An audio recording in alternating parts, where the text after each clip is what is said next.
Good afternoon, everyone. Thank you for joining us for today's Lunch and Learn. I'm Lauren Smith with the International Franchise Association, and we have a great 30 minutes lined up for you. Before we begin, I would like to remind everyone that we are recording today's webinar and will make it available later this evening on community.franchise.org. If you have any questions for today's speakers, please add them to the chat box and they will be addressed toward the end. Today's topic is creating a scalable tech stack for your business, and it is brought to us by DAVO. Here to provide today's discussion is David Joseph, co-founder of DAVO Sales, and Patrick Shaheen, Vice President of Operations at Ballard Brands. Thank you all for joining us today, and thank you to DAVO for sponsoring today's Lunch and Learn. I'll go ahead and turn things over to you, David. Hey, thank you so much, Lauren. Good afternoon, everybody. Pleasure to be here with Patrick and all of you talking about tech stacks. This is a hot topic today. And before we get started, though, just sort of want to give you a little background. I'm going to have Patrick introduce himself, tell you a little bit about his journey and how he got here. Okay, thank you very much, David. Hello, everybody. My name is Patrick Shaheen. I'm the Vice President of Operations for Ballard Brands. We have three primary brands under our umbrella. We have PJ's Coffee of New Orleans, Wow American Eats, and Buena Onda.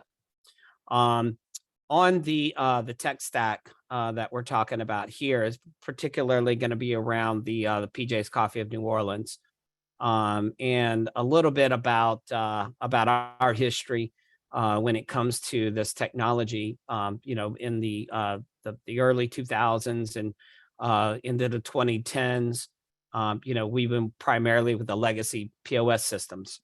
So those are big legacy POS systems in our restaurants.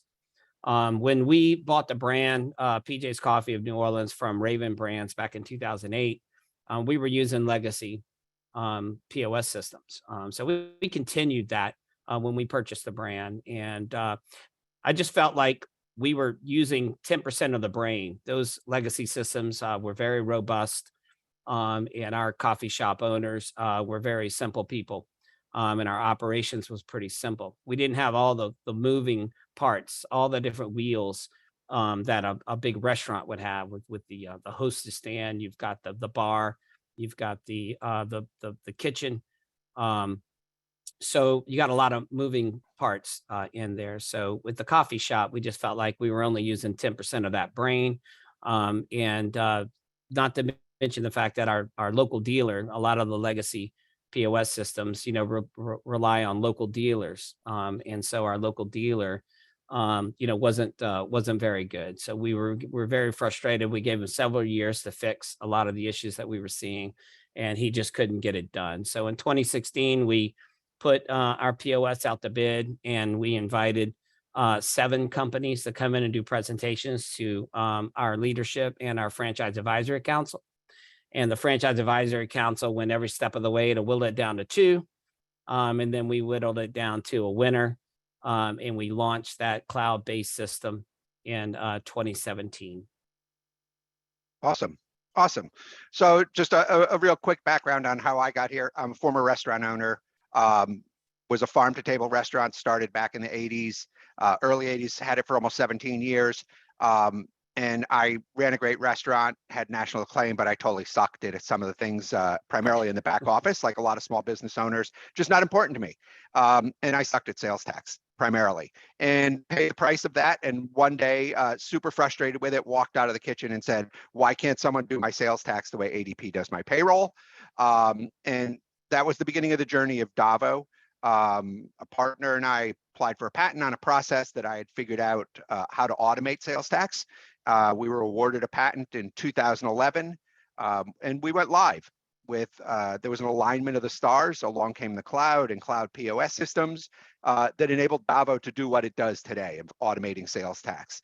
And since then, there's just been this proliferation of third-party apps that have come in, that are out there to help the industry. And I'm reminded, of that from someone from Vista Equity or Vista Partners, who one time said to me, there are a lot of apps that are solutions looking for a problem. We are looking for apps and third-party integrations that are solutions to a problem. Or this is really the essence of where we are today. So the key, what we're really primarily focusing on today is brick and mortar businesses.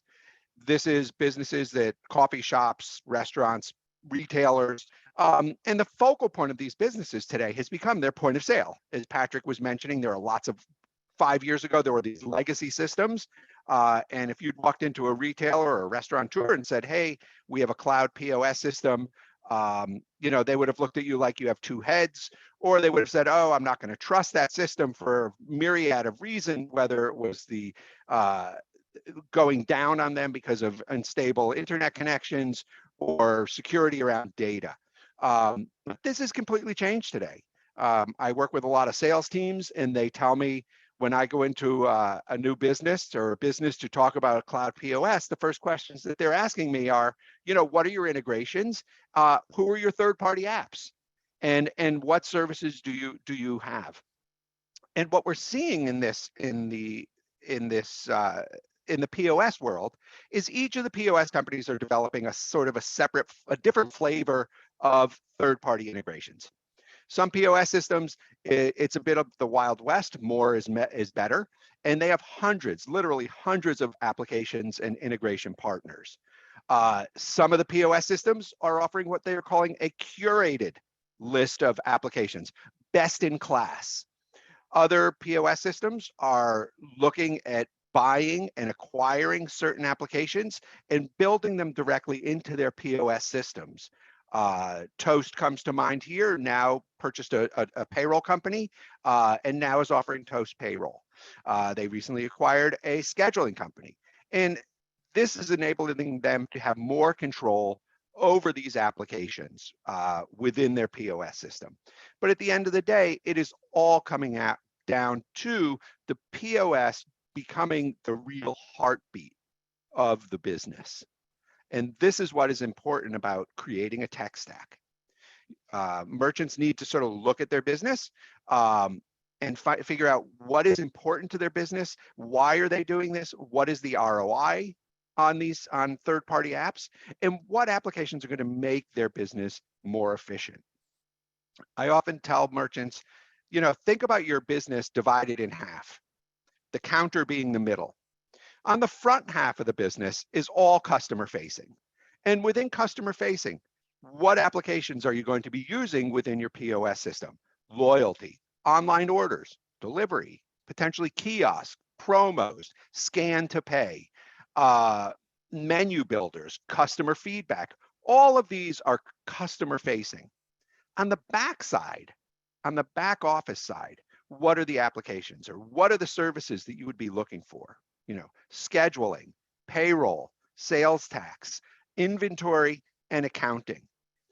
The interesting thing is that on the back end of businesses, small businesses today and POS systems, these back end applications can actually manage about 80% or automate about 80% of the business functionality, enabling merchants to spend a lot more time in the front of the house.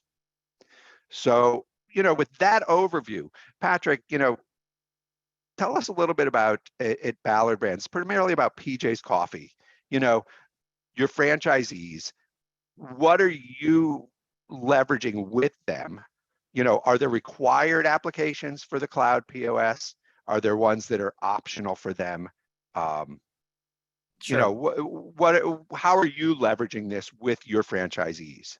Sure. And I think it's important to recognize that, there are two kind of buckets, right? There's an open cloud POS system that is very nimble. You can go out and select the different applications that you would like. If you want your own scheduler, if you want your own inventory control management, if you want your own mobile app, and these can tie in. And if you don't like one, if they're not working well, you go to another one and just fire them and bring in a new one, and they integrate in, and you start the process. And then you have another style that is a full ecosystem, right? So one POS system, as you mentioned, where they purchased a lot of different applications and they built it into their system. So you have one POS system has a total ecosystem of technology around it. So you're only working with one company and they've got everything built in, but it's pretty locked in when it comes to that. So it's not as nimble.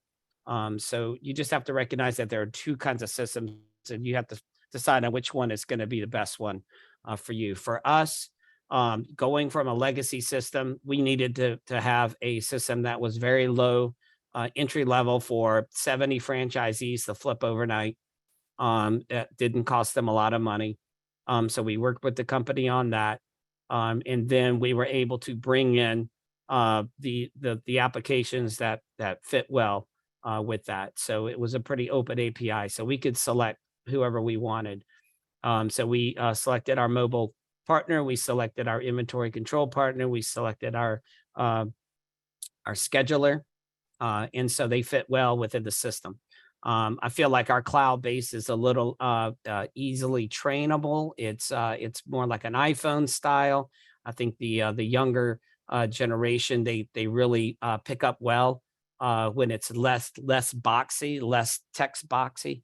It's more like an iPhone. So you've got that iPad style working for you. And I think that the employees really pick up on that, and they're trained faster when it comes to moving around, selecting items, selecting modifiers, and deleting things. So we have a full suite, and I'll go into it here in a minute, but we do have some mandatory and we have some optional. So obviously our mobile app is mandatory. So everybody has to have our mobile app, and it integrates directly with our POS system, but it brings their menu, their prices directly through the mobile app. And this mobile app can stop the different things that go through. If they don't carry certain syrups, they can stop that from going to the end consumer. The mobile app we selected before, our current one, couldn't do that. Everyone had to go in and 86 these items. And when we rolled out a new item and did a refresh, they all came back. So that was an issue. We had to switch off of that pretty quickly during COVID. So now our mobile app can do the gift cards, they can do loyalty, they're very easy to handle on the back end dashboard. We do our promotions. In fact, tomorrow's Pumpkin Day. So we have a promotion going through the app on Pumpkin Day. And that goes, just so we clarify, as a corporate, as the franchisor, you're controlling through that app what all the franchisees are selling. Correct. So in that Right. particular system, we are drafting the POS and the mobile app payments for everyone to make sure that everybody stays on, that there are no issues. Customers aren't going to go in the store and find out that their POS was shut down because of a mistake that a franchisee made or a miscommunication. Same with the mobile app. So we keep them live and we draft. And if there's an issue, we will take care of it on our end and make sure that everybody is open and running at all times. So those are the two that are primary for us. Just to put this in perspective, let's fall back 10 years ago at the beginning of PJ's. How would you have accomplished this? Would have been very difficult. We didn't have the technology that we saw in 2016, 2017 coming in. But our legacy franchisees, we're also very happy with buying a system for roughly $9,000, $10,000, $12,000 for a 2-terminal system, and then being done with that. And they very rarely paid the yearly support. You had to pay for phone support. You had all the patches, security patches. Every time that a franchisee wanted to upgrade on something or do something with their POS, our POS company would, oh, well, you're 2 patches behind. They're $600 each. So we have to update your security patches first before we can do anything in your POS. And so the franchisee had to pay either $600 or $1,200 for these security patches. And that's when I pretty much had enough. I was like, why can't we have security patches like your computers? They're automatic, they're free. Why do we have to pay $600 for you to do our security patches on our POS? So yeah, that's when we really went to that to the cloud. So if we move forward to where we are today, so the pumpkin promotion tomorrow is leveraging an app as a revenue generator.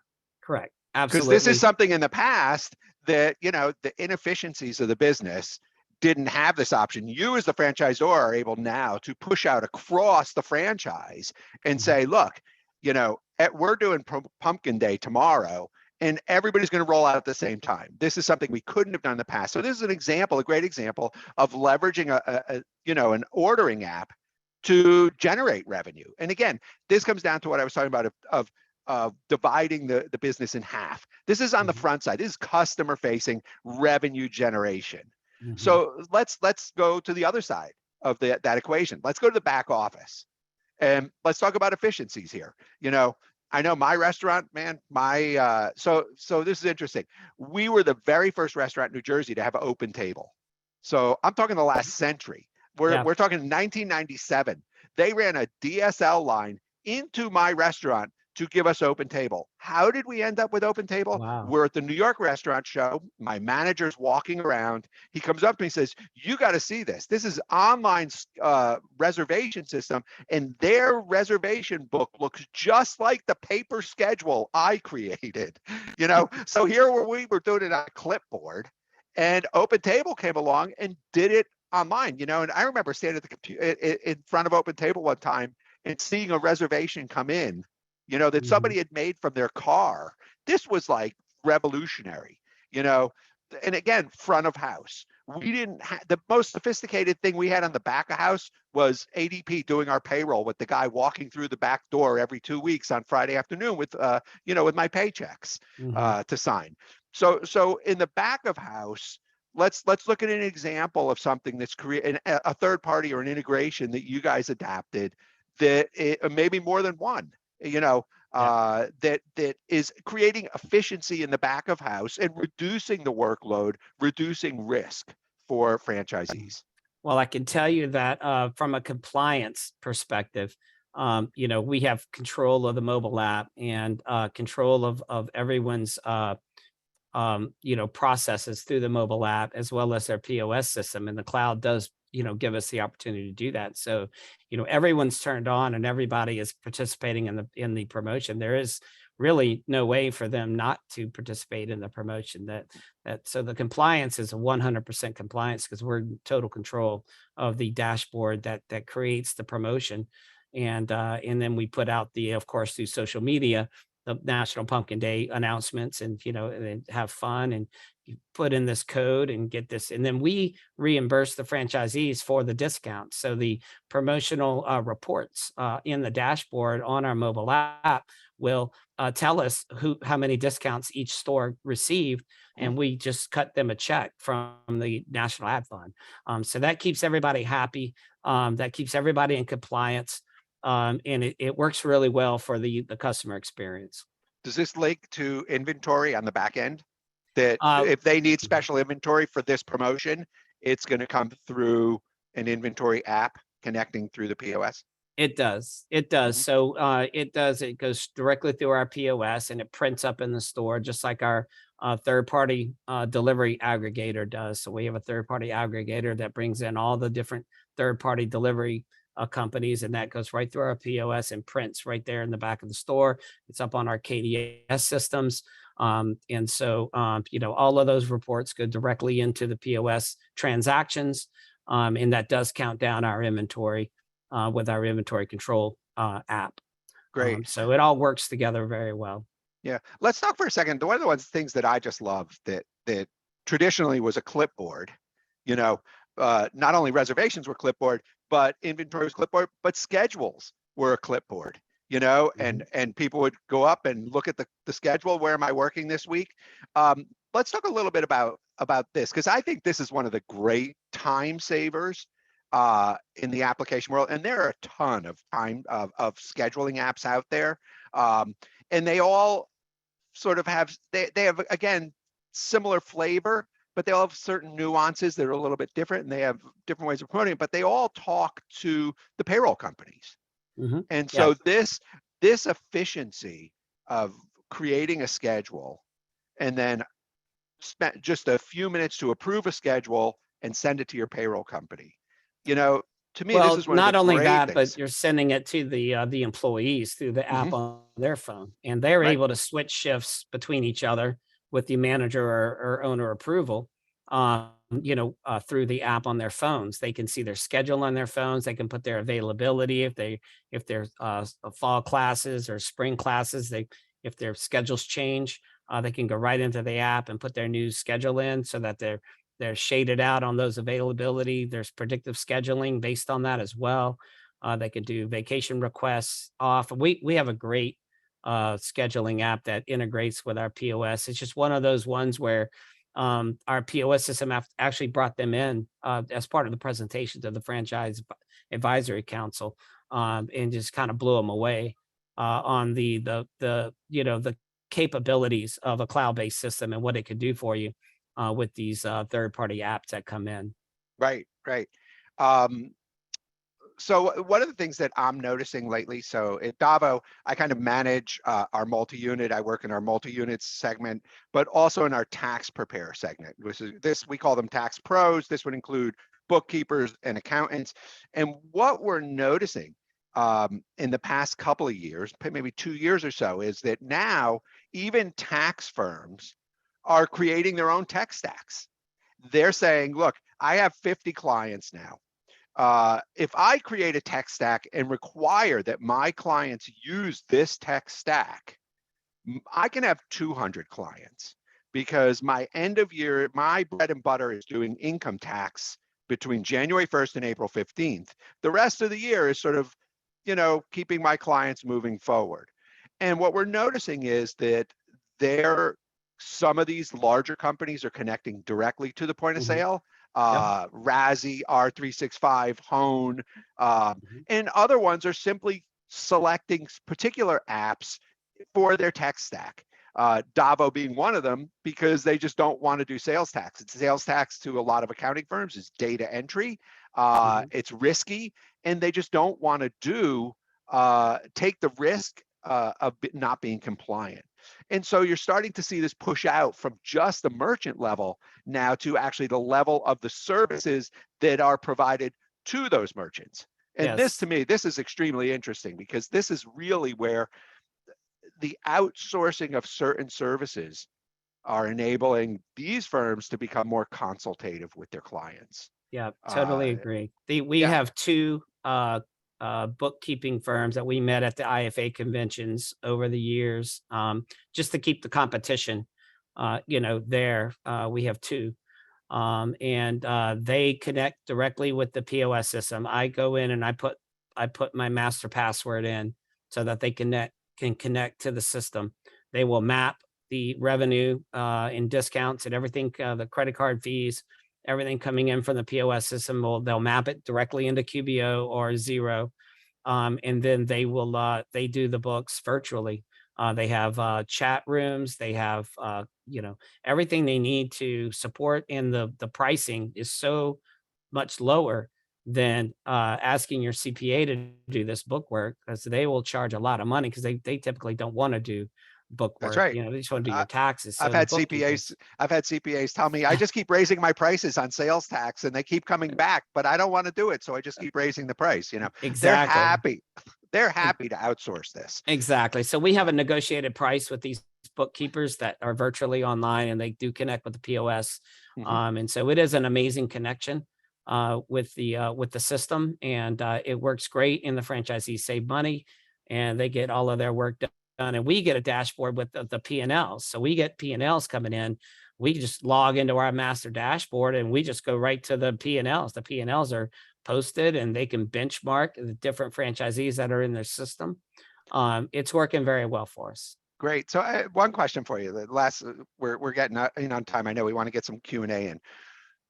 You have certain franchisees, you have the people who are coming into a second career, they're opening their first store, but you have people who are sophisticated, multiple locations. Do you feel that sort of the ones who are multi-location, sophisticated franchisees, they're leveraging this technology, they're using more and more of this technology to enable their businesses to grow faster, be more efficient, reduce risk? Yes, between the DAVO obviously is able to connect into our POS system. That's helping a lot of franchisees out right now. Our kiosk pulls directly from our POS right into the kiosk, so it prints. Self-serve. It goes to our inventory control system. It prints right there in the back. Our KDS system acts just like a printer. As soon as you connected to the same Wi-Fi. Our POS is on, it lights up as a printer, and orders takes minutes. I mean, our orders directly start going to, and you can go pick any tablet you want. Just go buy, you can buy iPad Pros, or you can buy, 10.2-inch Androids, and you can place them wherever you want in the store. So it's just very nimble and very quick and easy, and very inexpensive to do. Yeah, so I think one of the things in sort of wrapping up here, in building a tech stack for your business, and whether it's multi-unit, whether it's a franchise or a single location, the things to consider. Overall, ROI is absolutely important. Is this application doing something more efficiently for me? Is it impacting the return on investment in my business? Yeah, I can tell you that the KDS that we are on our store openings, when we are opening stores and our new team, 16, 17 new baristas are trying to remember all these drinks and all these different add-ons and all these different modifiers that the coffee business throws at them. Our store openings are completely different with the sticky paper, the sticky printer, and the KDS that directly integrates with the POS system is a game changer for us in opening the stores, and in getting that learning curve down to almost zero. Awesome. So efficiency, risk reduction. Does this application reduce risk? Especially, we're talking sales tax. I live in this ecosystem all day long. The penalties for mismanaging sales tax are huge. It is the #1 contributor to new business failures. I can go on and on. Risk reduction, compliance, doing more with less. Does that mean that a robot is the right solution for your business? There was a great article out. I forgot, it was one of the big franchises. I don't remember, it was Burger King or Yum Brands, but they said, we thought we were going to go in big on robots, and it was a huge failure. The ROI was terrible on it. So we can do a whole nother webinar on robots. And robotics, exactly. We could do a whole nother webinar on that. We haven't even touched on third-party order apps, Uber Eats, DoorDash, Grubhub, and the challenges and risks and losing money on these apps over and over. That's a whole nother ball game. But we are coming down close to it. Lauren, do we have Q&A? Do we have some questions? I know we've touched on a lot of things, but we're just trying to give you this overview of, being efficient. Think about ROI. Where are the places that you can plug holes and make your business more efficient using integrations and third parties? Awesome. So I'm not seeing any questions come through the chat box. We do have a couple more minutes left. If you'd like to touch on any FAQs or anything like that. Yeah, so for anybody out there who, if you are using, let's just touch briefly, since we have a minute or two, on third-party apps, DoorDash, Uber Eats, Grubhub. We're just going to talk about the big ones for the time being. These apps create tremendous sales tax liabilities. It's a perfect example of not understanding how the application works. What are the responsibilities of the merchant?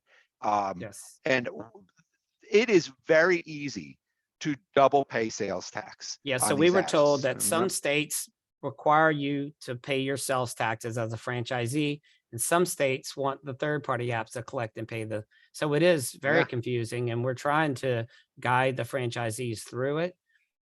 We just put together an Excel sheet with data taken from each of the third-party apps websites.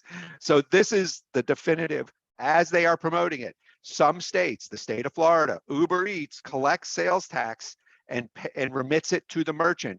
Grubhub and DoorDash collect sales tax and remit it to the state of Florida.